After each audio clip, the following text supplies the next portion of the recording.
So, I messed up in cataloging this turn a little bit, and it happens here and there. In fact, I'm surprised it doesn't happen more often than it does. But when I was pulling up the turn file for this turn, I found out that it was the turn file for the next turn. And the turn files for 34 are non-existent. So what I've done is I've gone back to the turn 33 turn files, and then just hosted a turn. So we'll at least get to see messages and battles and things like that. But the events aren't going to be relevant. A couple other things might be weird too, but for the most part everything should be fine. We're just not going to be able to see where people are moving this turn, things of that nature. We've got a few interesting battles this turn considering Ermor. He has been attacked underneath the water by Helheim, who's using War Shambler mercenaries to finally try and take these underwater provinces once and for all. He's had a lot of trouble getting a hold of these. And these War Shamblers are tough. I've said a lot of good things about this unit in a lot of different videos.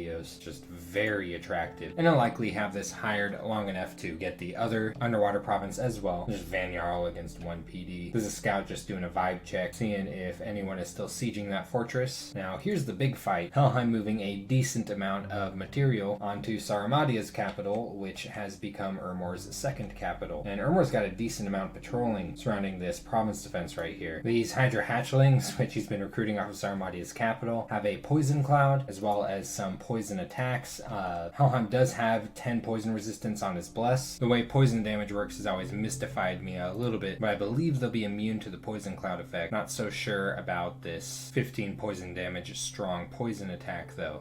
Yeah, a lot of gladiators here. One-time use units, but they are pretty good. We'll go ahead and see how the sacred cavalry stands up. Look at all of them wade right through these hydras, get poisoned. Gotta be careful with how you place hydras, as you can see.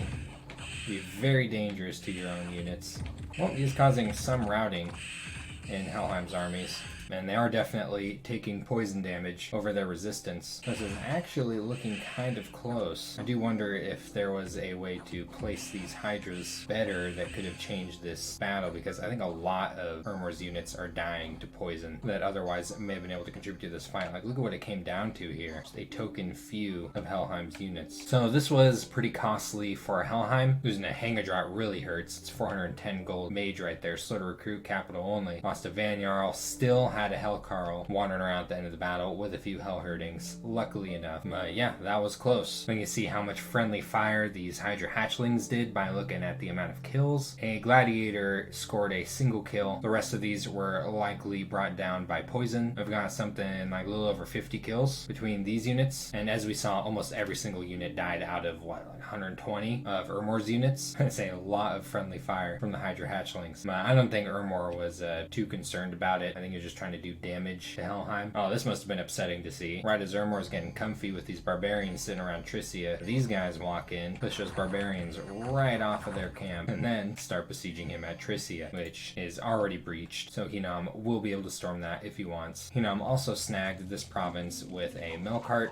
Fireball must have an unnecessary thing scripted into it. Try to remember to check on Hinam's turn what his script looks like, because I don't think he's intentionally casting Fireball. But some good news. Ermor's pretender, or I guess I should say pretenders, have woken up. A trinity of gray ones. These things are really awesome. One of my favorite rainbow pretender options. You're making some sacrifices with these. You're gonna lose out on some of the cross paths. Like, for example, you're not getting the Astral Earth cross path, which is really nice, though you are maintaining some useful cross paths, like the Blood and Death cross path. Nature and Death cross path is nice for a couple of things. Fire and Water cross path isn't too bad. You've also got some slot limitations. None of these can wear armor for whatever reason. I guess you're just too old. One of them has a cursed eye taking up a miscellaneous slot, but you can usually twice born these just fine and get rid of that problem, along with the losing paths when they're split problem. Another way to make them better through twice borning. What makes these really cool is that you get 3 of them. That's 3 times the amount of mage turns, which honestly makes them good as a rainbow chassis at any point in the game. At the beginning, they're really good for a quick research ramp. If they come in at the end of year 1 or even in prison, you've got 3 times the amount of mage turns as you'd usually have with such a pretender. But yeah, because I screwed up,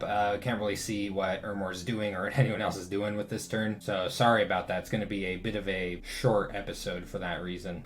Calum is a buzz here. I mean, at least there's plenty of battles to look through. Ermor's telling Calum where the nice steel ovens are that Helheim has. Russ is looking more toward an alliance with Calum now against a perceived threat from Atlantis, though so far we haven't seen Atlantis excel too much on land. Hinam is pointing out that Helheim seems to have come out on top of the entire war situation concerning Ermor, maybe thinking about steering Atlantis toward attacking Helheim again. Atlantis is also talking about how strong Helheim is. And it looks like Atlantis maybe just figured out how to claim thrones. I know he's pretty new to Dominions 5 multiplayer, so that might explain why he's had such poor dominion while also sitting on top of the throne of bureaucracy without claiming it. Almost up to Conjuration 5, which is a pretty nice goal for most nations, including Calum. Now let's see what Russ is moving around here just for shits. He'll lose all of his wolves to this small amount of PD. They're just gonna tear it up instead. I presume Russ is moving this out towards Hinnom's territory, but we won't know for certain until next turn. And this is nice. He managed to find this monster boar on his capital without too much work. These things are really obnoxious. They cause a lot of unrest. I've spent a long time patrolling for these boar without being able to find them for whatever reason. But Calum found it pretty quickly. Took care of the second problem on his capital to come within a short period of time. But unfortunately, it's not going to be until next turn where he gets some more information on his actions. I presume he'll be recapturing this territory up here. But man, having that right in his face, I would not be able to put up with this. He's down a lot of air gem sites too, not having these provinces anymore. Another side effect of this war is none of these guys have really been vulturing any of Ermor's territory, been so distracted with each other. Hinnom didn't waste any time doing that. Helheim is very busy. We've already seen most of these battles though. This probably didn't happen, but we'll watch it anyway, just because that looks like fun. What is going on there? Ugh. Ethereal phantasmal beasts?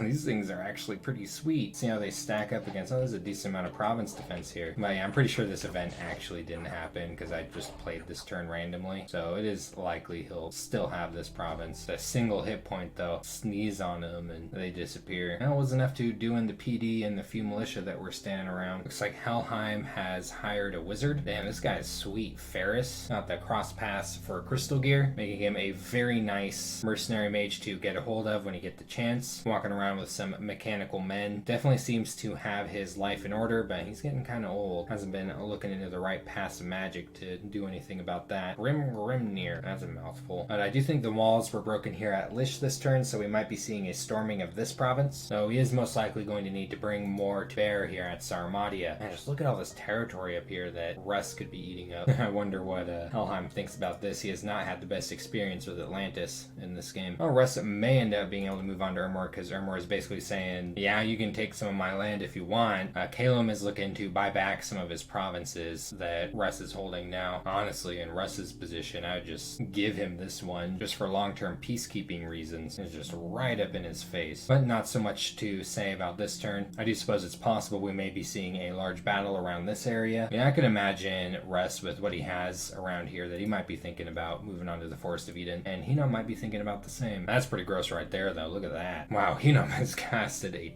ton of side searching spells. Holy crap. Russ is saying once I reclaim some of the land that Hinnom has taken from him, he hopes to work together with him. I don't think Hinnom's going to be stepping out of the way anytime soon. Whew, look at this research. He'll be up in Alteration 7 territory soon. Now, Alteration 7 is going to be really big for him. He's not getting quite as many tools at Alteration 6. I do suppose he gets all the battle fortune, but this one's, kind of hard to use effectively on giant nations because you're not hitting as many units with the area of effect, and it costs pearls, so it's expensive, but gives luck. Definitely useful on pricier units. Probably don't want to cast Army of Giants because it'll decrease attack density on his size 3 units. This is where all the big stuff is going to come in for him. That's why he's going straight to it. Let's go ahead and check out his site searching just because nothing from the Bulls of Blood. I never expect to find anything with that spell. I guess it's possible. It's a nice fire site though in Andoria. Oh dang, he found 2 of them actually this turn, so that's 4 fire gems. Wolf Oak also came in this turn in Andoria. Lilium Vale in Cloudcap Spires. Sparkling Fields in Assyrian. And I found 2 sites in Dragon Point, Sky Split Oak, and a Cave of Clouds. And he's just rolling in air gems now. And that's all. A fairly productive turn for site searching. And he's been making a lot of use of his gems. Nothing that upsets me more than seeing a bunch of gems lying around not being used. What is going on here? He's recruiting all this militia. Is it just to patrol for blood hunting purposes? Yeah, I guess maybe it is. Or if it'd be better to get the Enkidu slaves for this. And 4 more gold initially, pay off, and yeah. So I think if you're planning on patrolling for more than 2 years, the Enkidu slaves would probably be better than the militia. I think that's how the math works out. These are also better siege chaff in a pinch. These are pretty good siege chaff actually. Atlantis has received a message from Aurelia. Basalt Kings aren't the best raiders. Actually, really excellent raiders. They just need gear. But yeah, Aurelia has watched a decent amount of those die. What the heck's going on here? Mage of the Deep, was he gonna summon water power? Water elemental? elemental. Can it do it? That's a damn, he just got rolled by those Tritons. They got his water elemental too. No, that didn't work. Back to the drawing board on raiding with Mages of the Deep. This worked out just fine against a single PD. He has broken the defenses here at Rulia. Not sure if he's storming the fort this turn or not. We'll find out in the next episode. But yeah, I'm hoping to see some action in one of these provinces here from the neighbors. And I think maybe he'll be claiming this throne now, as he was talking about knowing how to claim thrones. All of a sudden, I mean, look at this. His Dominion really needs it. Dominion is limping right. He also needs to take care of these octopus over here. This is a decent paramagic sites right here. Rulia has received a consoling message from Caleb, talking about making peace with Russ and maybe turning against Helheim. And that's really all there is to say. Rulia is almost out. Oh yeah, I keep forgetting to do this. I was always saying, yeah, I'm going to check that one and come to that player's turn, blah, blah, blah, and then I forget to do it. I want to look at this guy's script. Blessing, Phoenix Power, Fire Shield, Resist Cold. So I think it's the Resist Cold that isn't working because he's already very cold resistant. So, Blessing, Phoenix Power, Fire Shield, and then doesn't want to cast Resist Cold, cast Fireball instead. I've admittedly always been a little bit confused how resistance spells stack with each other and other effects and things like that. I know sometimes they do, sometimes they don't. The game is really complicated. But in the end, this mill card does not deem it necessary to cast Resist Cold due to, I presume, the 15 cold resistance he's getting from the Blue Dragon Scale Mail. I'd love some expertise info on elemental resistance stacking, if anyone's got any, in the comments section, because I, and I'm sure very many others, would like to know exactly how that works. Info can sometimes be a little bit hard to come by